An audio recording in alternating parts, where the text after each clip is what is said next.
Goeiemiddag. Dumelang. Sanbonani. Thank you very much, Mr. Parayaki.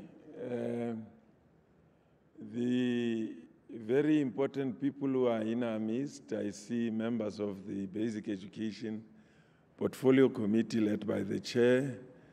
This is the committee that keeps us in Parliament and calls us to account virtually every week, sometimes 3 times in a week. So I'm happy to see them here today, but also to acknowledge and appreciate other chairs of other committees of Parliament.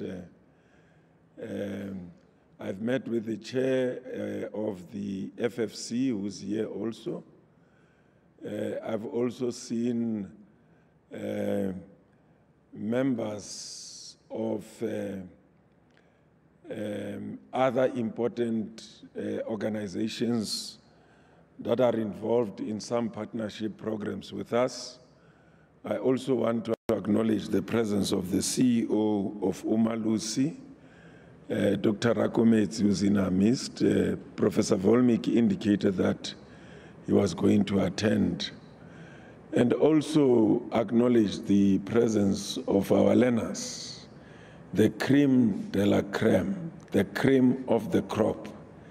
They can't get, if you get, you can't buy. You can't place a monetary value to them.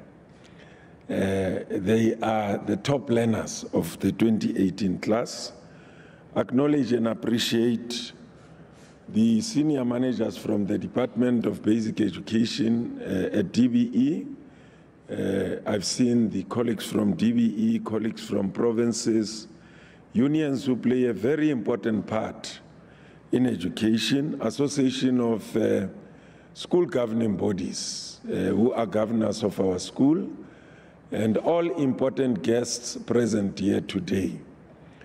In case my voice doesn't live up to expectation, please know that I had 2 meetings before this one, and other than that, I've been in the provinces. I'll only be going back to be with my family probably after we've dealt with the release of the results. That's where I'll find time to maybe fully recuperate in terms of my voice. I've been requested to go through this technical report. There are 2 parts to this presentation.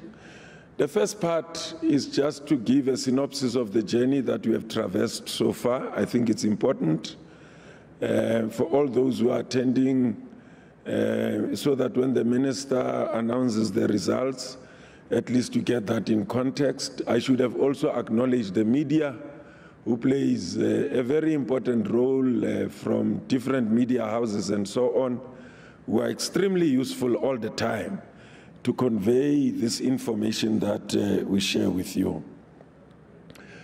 This is the outline of the presentation. I'm going to try and keep it short. Ideally, it should take me about 5 hours to go through this presentation, so I'm going to try and keep it brief, Chair. It won't be more than an hour. I would like to shorten it even for less than an hour. This is the outline of the presentation. The first part from the outline is just to remind us about what the National Development Plan expects of us. First is to improve in terms of our access and make sure that we provide education and training of the high quality, of a very high quality, but also to make sure that our performance is comparable to other countries that are more or less of the same economy or the same development as our country.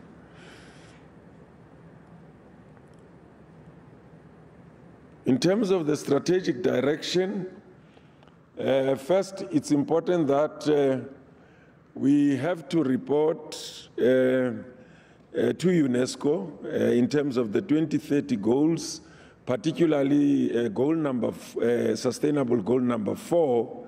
But over and above that, we also expected to report to the African Union in terms of the African Agenda 2063, but a document called Continental Education Strategy for Africa 2016 towards 2025. It's got a number of objectives and goals there which we are expected to meet. So we report on a regular basis on those, but also nationally in terms of the National Development Plan.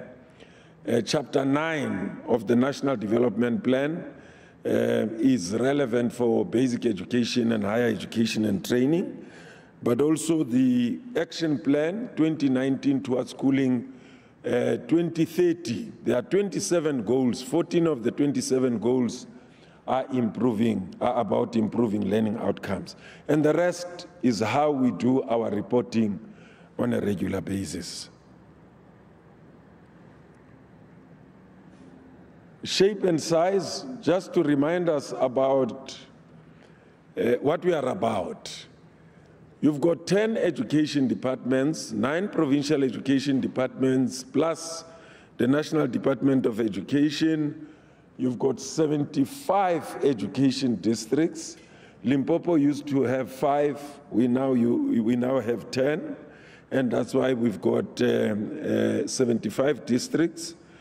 We also have 25,000 schools, 762.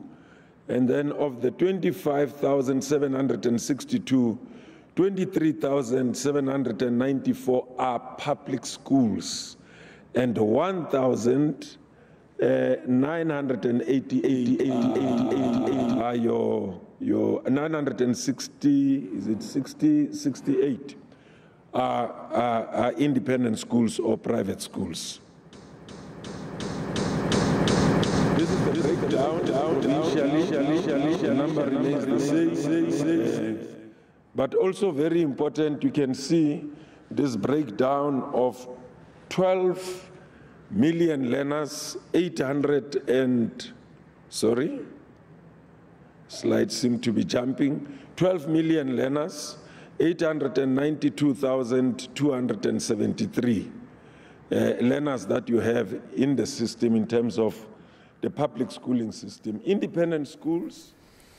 Well, that was Matanzima Hubert Mweli, the Director General for Basic Education, delivering a technical briefing on how the class of 2018 performed. 399,156 public schools, 34,164. Public schooling in South Africa is still very big. It constitutes an overwhelming majority of the provision of education in this country. Well, the pie chart explains, in case you don't get it in numbers, the pie charts should be able to convey the message there. Investment in education, you can see that basic education over the MTEF received a big portion of the investment of government, 230 billion, basic education, which is the biggest allocation by far compared to other sectors, as you can see. So when we talk about basic education being an apex of priority, being priority number 1, the government of South Africa, taxpayers of South Africa, invest a lot in education. Well, just to indicate that performance of education systems in the world are measured around the 6 social justice principles that we see. I always say that infrastructure, school furniture, learner transport are not indicators of performance. Some people are saying the education of South Africa is poor because of our infrastructure. Yes, we might not be where we should be in terms of infrastructure, but those are what we call enablers in education. ICT is not an indicator of the performance of the education system, is an enabler. If you talk about quality drivers, the curriculum is a quality driver, teachers are a quality driver, textbooks are quality drivers. But when you talk about indicators of the performance of any education system in the world, UNESCO uses the 6 principles, OECD uses the 6 principles. And what we are saying is that we've made good progress in 4 out of 6. The ones that are in red are the 2 indicators that you are not making very good progress in. We have started to make some important shifts. The needle is moving in that direction, but we are not really where we should be. Progress in terms of the performance of the sector, access, I'll touch just a few of them. In terms of grade R, you can see that we've almost reached universal coverage. In other words, almost every learner who comes to grade 1 would have gone through some form of a grade R program. The ruling party has taken a decision, its conference last year, that 0 to 4-year-old early childhood development program must be migrated from social development to basic education. When we met with the president on the 31st of December to brief the president about the results that we are going to get today, he asked the question as to when are we going to move? And he said, I'm going to make pronouncements at the State of the Nation address. I'm giving you 3 years. 0 to 4-year-old must be in basic education. It's very important that you have a solid foundation. Countries that are doing well have 0 to 4-year-old located in basic education. Learning or stimulating the brain to be receptive to learning happens even before birth. When babies are still carried in their mommy's tummies, stimulation programs are needed in countries like Jamaica. There are institutionalized stimulation programs to get the brain to be receptive to learning so that when the learner is born, learning begins almost immediately. Okay. Primary schools and secondary school completion. Primary school, you can see it's quite high, over 90%. We're still lagging behind in terms of secondary schools. That is our throughput rate, if you like, but we're performing better than a few countries in Africa. And by the way, not all countries are forcing all learners to go to secondary school once they've finished compulsory school going age or a grade which constitutes part of the compulsory school going. And just to illustrate the point that I have made here, you can see that we are not at the bottom because South Africans like saying we are at the bottom of everything. So it's not entirely true. The facts don't seem to indicate that. It's just corridor talk, people who are not happy about the progress that we are making, but we are really not at the bottom. Even in international tests where we are participating, teams, for instance, you only had 48 countries out of 210 countries, 195 countries who are members of UNESCO, plus associate members, which makes up about 210. It's only 48 countries that are participating in teams. It's about 3 countries from Africa, if I'm not mistaken, Dr. Reddy. So when people say we are at the bottom, we are at the bottom of those who have the courage to participate. It's like running a marathon. If you come last from those who have the courage to run the marathon. And the overwhelming majority might not even participate, but choose just to spectate the marathon. Well, the numbers of students who obtain grade 12 or Matric from 1994, you can see the numbers have been going up, slightly going up. Our highest point was in 2013, as you can see. That was our highest point. I'm praying very hard that when the minister announces the results today, we must at least get to very close to the performance of 2013. The NDP says we must move towards 80%, and our highest performance was at 78.2% in 2013, overall performance of the class of 2013. We hope that the class of 2018 is going to make us proud, either get close to the 2013 performance or even surpass the performance of the 2013 class. It's just a matter of hours, a few hours will know as to how the class of 2013 would have performed. Average age of educators from 2004 to 2017, the average cohort or the average age of our teachers is around 45 and 47. You can see that there's a dip towards 2016 and 2017, and the reason for that is because of the following slide. We are getting more and more young people who are younger than 30 years who are entering the teaching profession.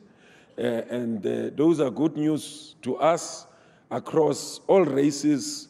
Young people who are entering the teaching profession. That's why you see a dip in terms of the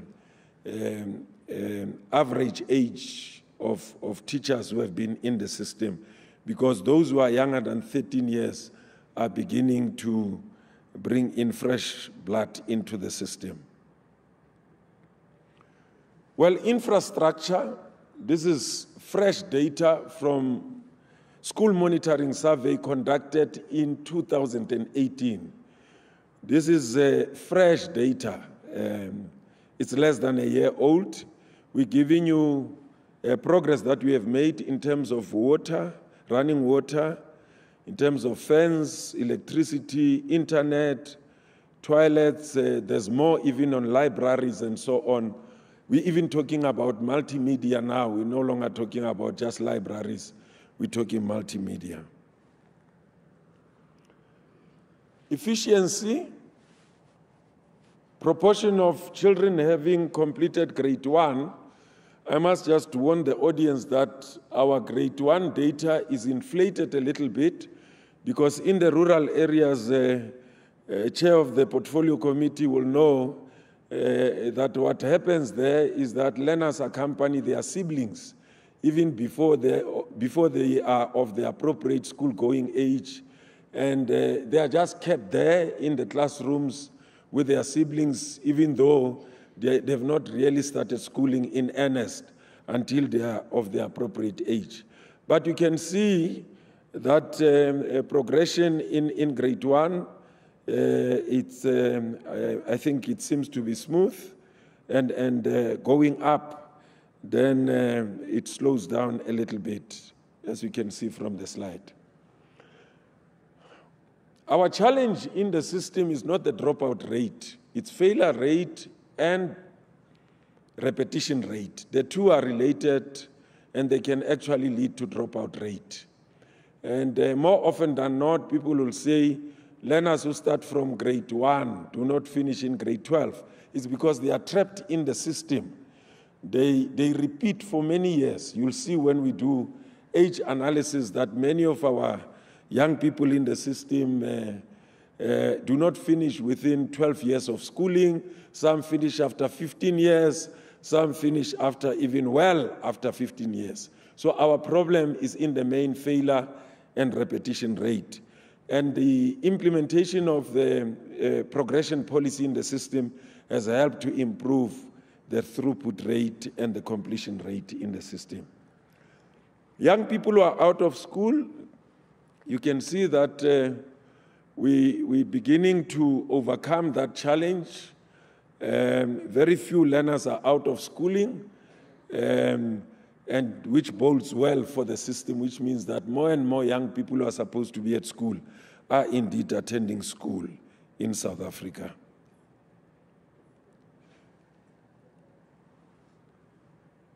Progress in terms of bachelors, as I've said, our highest point in terms of the number of bachelors and percentages was in 2013, as you can see from the graph. And I'm hoping that tonight we could announce something very close to that, or even something going beyond our highest performance in the system, which was in 2013. Inclusivity, White Paper 6. In implementing White Paper 6, learners with special education needs. You can see that in terms of age 7 to 15, we're making very good progress. We're not making as good progress as 17 to 15-year-old. When you go to 18 years and upwards, it's around 84% and so on. Complaints about education, you can see that complaints have really subsided. I mean, big classrooms, lack of books, and so on, it seems to be something of the past. The challenge is still there. There are still learners who do not have the requisite number of textbooks. Our intention is that we must 100% coverage of LTSM.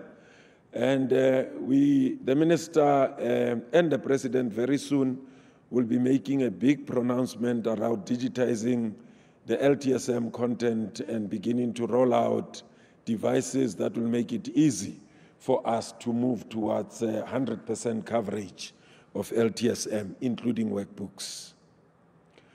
Skills for a changing world. A big move in the whole world that all countries must begin to position themselves for skills and competencies for the changing world. The world is changing very fast, and young people must be equipped with the requisite skills, competencies, and knowledge to be able to move from one place to the other, but also offer skills and competencies that they would have. The World Economic Forum just reminded us that some of the skills that existed in 2015 are about to be phased out, and these are some of the skills that will exist in future. And in the interest of time, I'm not going to delve much into that, but I'll just indicate some of the steps that we are taking. And experts are indicating that knowledge, the body of knowledge, is organized this way to cater for capabilities and for potentials of learners, and any education system must organize itself to move in this direction to make sure that every young person who leaves the system is equipped with the requisite skill, and make sure that we focus on individual capabilities of learners to make sure that they come out of the system with skills and competencies that they require. We need to change our schooling landscape. Currently, out of the 23,900 schools that we have, only 1,010 are technical high schools. We need to change to move towards making sure that 60% of our schools offer technical, occupational, as well as technical vocational skills. In other words, we provide more technical and occupational education for us to create the skills and competencies that would afford economic growth in our country. We indicated to the president that it's going to be a very expensive undertaking. He said we must even consider converting some of the schools that we have, which are offering academic pathway, into technical, vocational, as well as technical occupational stream. So we have the support of the president. He said to us, we must start with coding as early as possible.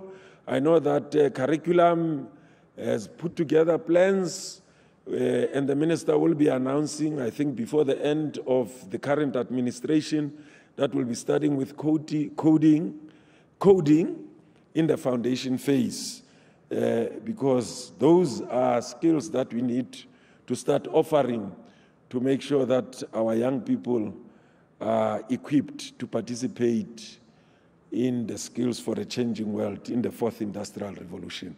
In other countries already, they are talking about the fifth industrial revolution. Somebody reminded me that the fact that we've got robots that are operating already, and robotics is offered in other institutions already, the fourth industrial revolution is not coming, is here with us.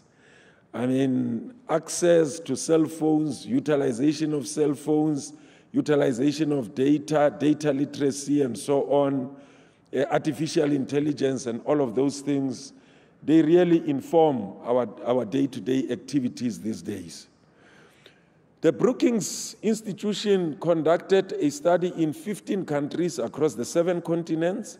South Africa was one of those, and they were looking at the curricula offered by the 15 countries, and the findings indicated that the CAPS curriculum has in it the skills that we require for the breadth of skills that you require for skills for a changing world.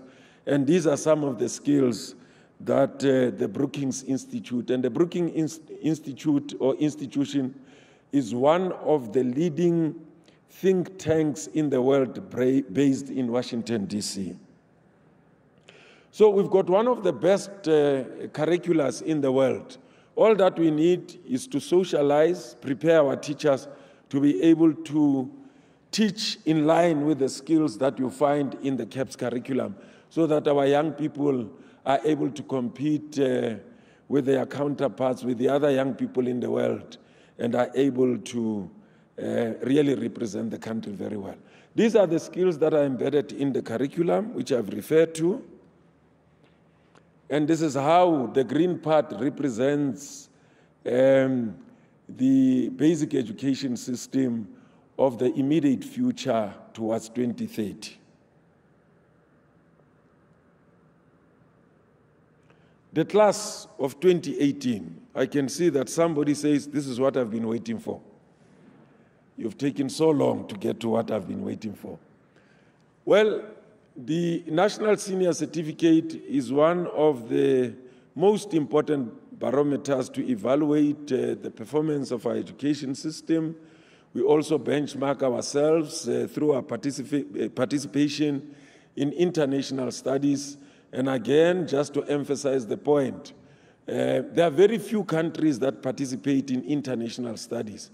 You need to have the courage, but you need to have the purpose of why you'd like to participate in these studies. In the TIMSS results of 2013, the results indicated that South Africa had the biggest improvement of all participating countries. Although we are still at the bottom, we recorded the biggest improvement. The minister likes saying, we are a cat running with tigers. Tigers such as Russia, you know, Singapore, all these countries that have been there all the time. We participate there to benchmark ourselves against those countries with the view of improving our education system. The profile of the class of 2018, this is the 5th cohort to sit for an exam of a CAPS aligned curriculum. And I'm told that question papers coming from this curriculum are different from question papers that we had before. You no longer, Dr. Rakomesi, you just get a question that simply says discuss. They talk about evaluate. They talk about assess. They talk about describe. You know, those action verbs, which are about assessing critical thinking, problem solving, creativity, and innovation. Our examination panels are raising the bar every year. And by the way, we benchmark even our question papers with other assessment bodies outside the borders of our country. The last assessment was done with Kenya. We also give our question papers for the top 10 subjects to USAF, University South Africa, to give their comments, to tell us whether our question papers have the requisite rigor to prepare our young people for studies at university. And the responses that we get are always positive. And what makes the 2018 class different, this class set for 12 new subjects in the exams that took place in November and December, which is, you know, a feature which wouldn't obtain in previous cohorts. You also have policy on progression, policy on multiple exam opportunities, the introduction of South African Sign Language as a home language to deaf learners. Learners wrote these exams for the first time in the South African Sign Language as a home language to these learners. 9 areas of specialization, plus your technical science and technical maths. The revocation of designated subjects. Revocation of designated subjects means that in the past, you could only get a bachelor if you sit for exams in particular subjects that are designated to afford you bachelors. Others were not. But that has been changed. All subjects that learners are offering in the system can afford you bachelors. Well, these are the subjects that I've just spoken to South African Sign Language. We've tried to demonstrate it there. The first phase of this is to offer this curriculum as a home language. As part of social cohesion over time, we would like all our public schools, including independent schools, to offer South African Sign Language as part of preparing our young people for social cohesion. Well, technical mathematics and technical science. Technical mathematics is like your applied mathematics, and I've been told by people like Professor Volmik, and welcome, Prof, that technical mathematics is actually more difficult than mathematics. They say mathematics, it's a mathematics for philosophy. Technical mathematics, it's applied mathematics. It's mathematics that you use to build bridges. It's mathematics to make measurements for all the things that you need to do, and so on. So, Chair, it's not an easy form of mathematics. It's actually more difficult than mathematics. Civil technology, construction, civil services, woodworking, electrical technology, digital systems, electronics. Our young people will be prepared to get into electronics and do all the things that we need around electronics, even manufacture. Because we are a consuming nation, we need to move away from that and begin to also produce and invent many of these gadgets and other things in some of these areas. Power systems, I hope that will get people to come and help ESCOM so that we don't have load shedding visiting us now and again. And by the way, this year we also had to contend with load shedding, service delivery protests. Some of these young people who are here had to be insulated in camps to protect them from the effects of those things. Mechanical, automotive, fitting and machining, welding and metal work. And those are the numbers that are indicated there. Early childhood development, grade R in particular, very important in this regard. Almost every young person who goes through our system would have gone through one program or the other in grade R. The scope and size of the exams, as we can see, is over 600,000 full-time candidates, 176,000 part-time candidates, 147 question papers. We also had 8 million printed question papers. We had 6,888 examination centers, 65,000 invigilators, 7.6 million scripts, which had to be marked by 41,000 markers. We had 141 marking centers, and I am told that I managed to visit at least about 90 of the 141 marking centers across all the 9 provinces. And I was quite humbled by the hard work, the creativity that I came across from one marking center to the other, as they dealt with challenges around load shedding, marking, etc., and etc. This is the full-time enrollment. Our highest enrollment was in 2016, but we're still around 600,000, as you can see, but we've dropped. These are the actual numbers. 4,422 less than last year, and we compare from year to year. Part-time enrollment, we've got the highest this year, 176,110. Remember, those learners who don't make it, even from 2016, they start enrolling as part-time candidates. The analysis that I received is that many of them, we have up to 35,000 of them who make it, and 14 of the 35,000 year on year as part-time candidates, 14 of those are bachelors. So we are adding to the numbers that we put through, in November, December, and the portfolio committee can attest to that. The gender split, 45.2 male, 54.8 female. Subjects enrollment, we observing a drop, a major drop in accounting and business studies. And I was saying to unions and association of school governing bodies, if we don't arrest the situation around accounting and business studies, we might have to import chartered accountants from neighboring countries and from across the ocean in future, if we don't deal with the drop in accounting and business studies.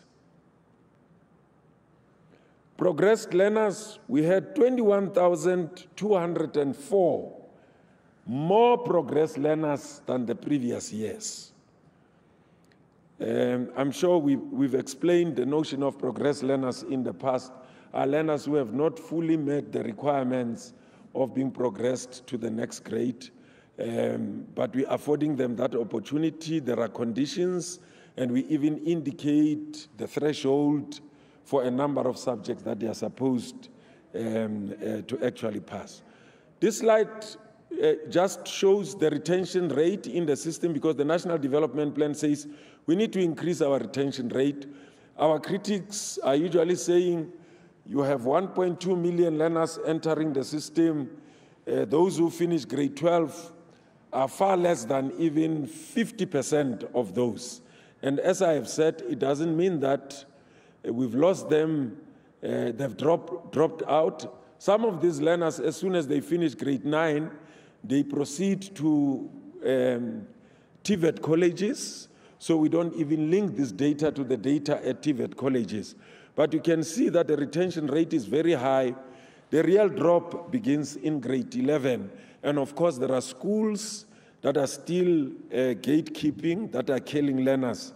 As you can see, that if you are not fit for purpose, they don't allow you to go to grade 12. Summary of the interventions, I'm just going to, we're still focusing on the fundamentals of the 3 T's, teacher, text, time, and we're explaining them there. Provision of resources such as LTSM are paramount. We even provide study guides to every learner in the system. There is also an indirect instruction through the deployment of ICT, direct face-to-face instruction through vacation classes. Many of these young people that you see here would have gone through those support programs that I've referred to. These are some of the activities. The National Strategy for Learner Attainment is a system-wide intervention program starting from the foundation phase up to further education and training band, providing the requisite support throughout the system. We track learner performance on a quarterly basis. 2018, we focused on grade 3, 6, 9, and 12, looking at various subjects of interest. In grade 12, looking at all the subjects. Historical trends. This is quite interesting, taking a longitudinal view. In 1970, you only had 43,000 candidates who met the requirements. Look at how, the numbers have been growing. And I think 2018 will be getting in a few minutes' time. Performance 2012 to 2018, our highest performance, as I said, was 78.2, and we're just waiting for the minister to give us 2018, and we'll get that in a few minutes' time. But it's very easy to work out, to just work out the trend. If you are experienced enough in education, there are people with 20 years and 15 years. You can actually extrapolate and tell us where we could be this evening. Okay, just to indicate here that policy on progression is not unique to South Africa. In fact, most countries are pro-automatic progression. When we started with policy on progression, we were criticized. People were saying, oh, you are lowering the standard and all of these things.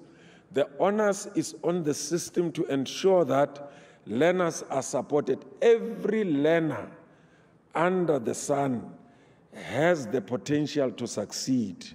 That's the philosophy that drives our education system, which is consistent with what is happening all over the world. You can see we're giving examples of some of the countries where the notion of automatic progression is actually implemented. What we've been lacking is strong learner support programs. Our system has been punitive. We believe that by retaining learners, you punish them hard enough to be able to perform better. The research has proven that the more you retain learners, the worse they perform. The performance doesn't get better, it actually gets worse. Multiple exam opportunities. These are learners who are allowed, given their performance during preparatory exams. We then decide whether these learners could write all the 7 subjects or they could write some of the 7 subjects. And there are conditions for that. You have to be a progress learner to start with. Performance of the class of 2018, again, we'll provide more details a little later. If we exclude progress learners excluded, okay, now I'm getting close to giving you the answer. I used to get 100% as a teacher. I'm saying performance for progress learners candidate only. We're giving you how all the 9 provinces have performed. And here is a trick. If you want to do well, as any of the 9 provinces, you have to invest in supporting struggling learners. Provinces that put more investment and support to struggling learners, they always reach the top. They are 80% and above. And you can see that there from the screen. You can see that in terms of achievement of progress learners only, you can see how provinces have performed. So the more support you provide to struggling learners, the better your performance. The logic is very simple.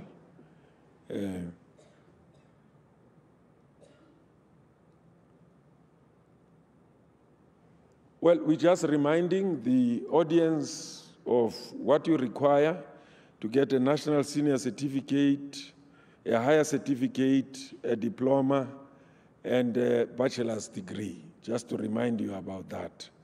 Because people would say, no, you pass with 30%. There's nothing like that. People who would pass with 30%, they are about 99 out of many hundreds, and it constitutes percentage terms 0.00. You can continue with the zeros. Now I'm asking myself, as a country, do we want to focus our energies and time to talk about 0.000%? And the fact is the qualification is differentiated. And that's why you would have even those that you are for them to pass at that level. You can actually work out the pass rate per province. And it's very simple. You just work out the diploma, the higher certificate, and NSC. You minus all that from total number wrote, then you get the percentage of the performance of those 9 provinces plus national. Bachelor trends, again, Our highest performance was in 2013. As I've indicated, we dropped. And of course, because of the introduction of caps. When you introduce something new in the system, it brings a dip, as you can see, and we started picking up quite nicely there. The actual numbers, again, our highest performance in terms of numbers, you can see, was in 2013 again. I hope that tonight we'll get close to that. Bachelor pass per province, we've decided to just keep you waiting for a while. Per province, and again, comparing 2017 and 2018, you can see how we have moved. The president calls this the silent revolution. When we met with him on the 23rd, he said the movement of quintile 1 to 3 to surpass the performance of quintile 4 and 5. It's what bears the hallmark of a silent revolution. He says, with this, you're beginning to see change in many families in the rural areas, in townships, because those schools are located there. And I like saying the reason why some of the provinces are moving in a very sustained manner as they do is because schools that historically have been performing well maintain either 100%, the lowest is around 90 and 99. Schools that are coming from the bottom are actually getting the system to move up, as we have done in the last few years. I can see that the team is saying I need to move faster. Well, achievements types of progressed learners, you can see 2,676 bachelors, 8,685 diplomas, 8,739 higher certificate, and only 10 of what we always argue about, the 30% of the NSC. You see, only 10, even from progressed learners. I'm almost done. School performing by quintile. This is very interesting. What we have seen, if we compare, and I want to draw your attention particularly to schools performing from 80% to 100 and 100% exactly, or exactly 100%. Look at 2017, compare it with 2018. There's a very nice move towards the right. As you can see, look, quintile 163, when we move to 2018, is 85. And again, quintile 2, you can see is 57. When we move to quintile, 2018, it's 70%. Can you see that? That nice move towards the right. I was taught at school that if your graph grows towards your right, it shows a very healthy perspective. If it grows towards the left, then there's a problem. So you can see the shift there in terms of the performance of schools. You can look at quintile 1 up to quintile 4. A very nice move. And I now want to move to performance at 30% for subjects. It's a mixed bag, but in the main, you can see the improvement in those subjects and a drop in others.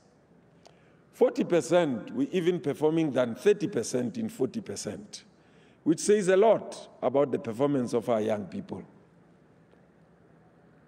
40% upwards looks much better. Home languages, overall, an improvement, but underperformance in some of those areas as well. First additional language, Afrikaans and English, improvement in both. District performance. In 2017, you had 4, 50 to 59.9, 60 to 69.9, 14, 70 to 79.9, 21, 80 and above, you had 31. Let's compare. 2018, instead of 4, you only have 1. And that one district I've said to somebody who's very important, who's in this meeting, that district is in the Eastern Cape. We need to go and fetch it and move it up. It must go and join the rest of the other districts. So it's 4. Under 60 to 69.9, you've got 14 in 2017. In 2018, you only have 10. And again, the numbers are growing towards, your right, as you can see. Improvement in quality. Learners with special education needs, support that went into South African Sign Language. We had 3,856 learners with special education needs. The different disabilities indicated there. The Western Cape taking the biggest portion of the lion's share, 2,471. You can't even compare it with any of the 8 provinces. It has performed better than all the 8 provinces combined. And the reason is because it's got the highest number of schools of learners with special education needs compared to other provinces. But the second issue is access. Access to occupational therapists who are able to conduct assessment for these learners to afford them to write in terms of what is required here. And as we can see, bachelors for learners with special education needs, 1,669, 861, 402, 119, and that's the total, 3,051 learners with special education needs. Part-time, these are the part-time enrollment, and this is the performance of part-time candidates, performing better than full-time candidates in these subjects, even at 30%, if you compare with full-time candidates. Very good improvement there. I'm not sure whether Dr. Maboya is because of the second chance program. Those who received support will be able to evaluate that and report to the Portfolio Committee for Basic Education. Distinctions, it's a mixed bag. Some subjects went up, some went down, and that's the nature of our performance there, and just indicated in the bar chart. Progressed learners, you have distinctions in mathematics, you've got distinctions in physical science, learners who ordinarily would have been kept in the system, some who might have even dropped out of the system. You can see that you even have distinctions in accounting, etc. and etc. Age analysis. I'm almost done. As we can see, 46.2% of girl learners are between the ages of 15 and 20, and 34% of boy learners are between age 15 and 20. And in the same vein, you've got 8.8% of girl learners who are between ages of 21 and 26, attesting to the problem that I raised earlier on of high failure rate, high repetition rate, learners taking much longer than 12 years to finish schooling. Now, this slide is very important. The analysis say learners who do very well in the system are learners between the ages of 15 and 17. The notion of catching them young seems to be working here. The longer they stay in the system, the poorer the performance. They lose interest, they start focusing on other things than learning. That's what the data is saying, which is confirmed by other studies. I think TIMS did the analysis as well. Dr. Reddy, if I'm not mistaken. So the NSC also confirms that as well. But of interest for me is that you can see that there's even age 30 there, age 30 at 70.1%. It's never too late to get the National Senior Certificate. Social grants. This is the performance broken down per province. There is no child left behind in South Africa. 70.3%, and the highest performance there is in the Free State, as you can see. Active social grant learners, performance by qualification type. You can see the different qualification types there, and the numbers linked to that. Correctional services, there is no place to hide for basic education. We follow you up to correctional services facilities to make sure that you have at least basic education. This year's figures slightly lower than last year. The breakdown, as you can see, is as follows, and the highest performance is in the Northwest, 90.9. These are learners who manage to meet the requirements of the National Senior Certificate. They have written 7 subjects. Well, ladies and gentlemen, this brings me to the end of the presentation. It is just the summary of what I've been presenting. What you are going to hear from the minister is that improvement in the performance of the 7 of the 9 provinces will be highlighted this evening, which means 7 provinces went up and 2 provinces went down. You'll also see the increase in the number and percentage of learners achieving admission to bachelor's from 28.7% to 33.6%. You see, I'm even giving you some of the answers. So I kept you waiting. Thank you very much. Thank you to the Director General. We've reached about 5 o'clock. I want to thank you for being patient and paying attention. And we've now come to the end of the technical briefing. We'll now release you. You are free to move out of the auditorium, and I think you need to come back at about 5:45 when they will we'll get ready for the live broadcast. So thank you. This is the end.